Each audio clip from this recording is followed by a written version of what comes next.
Beginilah dahsyatnya pertarungan burung ababil melawan pasukan gajah. Yang subscribe semoga dimurahkan rezekinya. Kisah burung ababil dalam Al-Quran.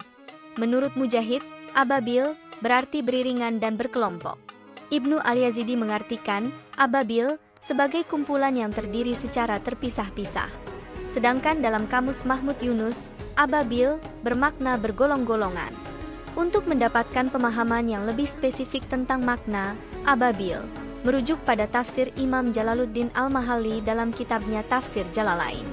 Imam Jalaluddin Al-Mahalli menjelaskan bahwa ababil merujuk kepada burung yang membawa batu-batu kecil dari tanah liat untuk dilemparkan kepada pasukan bergajah yang dipimpin oleh Abrahah dalam upaya menghancurkan Ka'bah. Allah Subhanahu wa Ta'ala mengirimkan kepada mereka burung yang berbondong-bondong atau bergelombang secara berturut-turut. Ada pendapat yang mengatakan bahwa ababil tidak memiliki bentuk tunggalnya, mirip dengan as-sa'atir.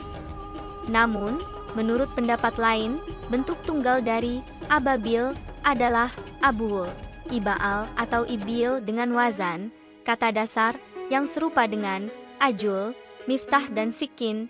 Jalaluddin Al-Mahalli dalam Tafsir Jalalain, halaman 271. Dalam Islam, doa sering diibaratkan sebagai senjata. Banyak penceramah yang mengajarkan bahwa doa adalah senjata bagi orang yang beriman. Ketika mempertimbangkan doa sebagai senjata bagi orang yang beriman, mengingat kembali peristiwa yang tercatat dalam kitab suci Al-Quran, yaitu peristiwa yang terjadi dalam surah Al-Fil. Al-Fil dalam bahasa Arab berarti gajah.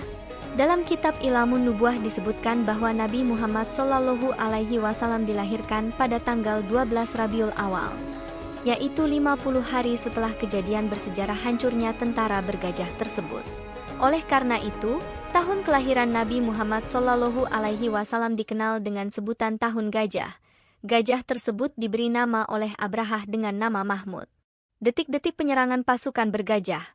Dalam peristiwa tersebut, tergambar bagaimana Abdul Muthalib bersama pemimpin Quraisy lainnya memohon kepada Allah sebelum tentara Abrahah menghancurkan Ka'bah. Keesokan harinya, Abdul Muthalib berdoa sambil memegang gelang pintu Ka'bah, memohon perlindungan kepada Allah. Ya Tuhanku, tidak ada yang aku harap selain Engkau.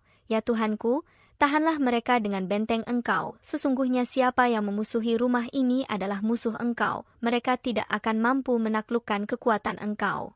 Setelah berdoa kepada Tuhan, Abdul Muthalib dan para pemimpin Quraisy pergi ke lereng-lereng bukit. Mereka berkumpul di sana untuk menunggu kedatangan Abrahah dan pasukannya. Sementara itu, Abrahah bersama gajah yang telah dipersiapkannya bergegas menuju Makkah. Meskipun begitu, seorang pemandu perjalanan bernama Nufail bin Habib mendekati telinga gajah dengan lembut dan berbisik padanya. Kalau engkau hendak dihalau berjalan hendaklah engkau tengkurup saja. Hai Mahmud, lebih cerdik lagi baiknya engkau pergi kembali ke negeri asalmu Yaman, karena sekarang engkau hendak dikerahkan menuju Baladillah Al-Haram. Tanah Allah Subhanahu wa Ta'ala yang suci lagi bertuah. Setelah mendengar bisikan Nufail bin Habib, gajah-gajah itu menunjukkan gejala kekacauan.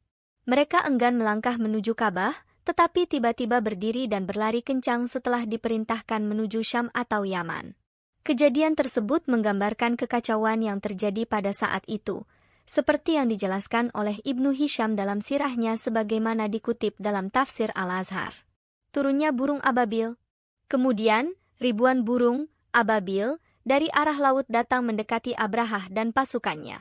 Mereka membawa 3 butir batu, 1 di mulut dan 2 lainnya dipegang dengan kedua kaki.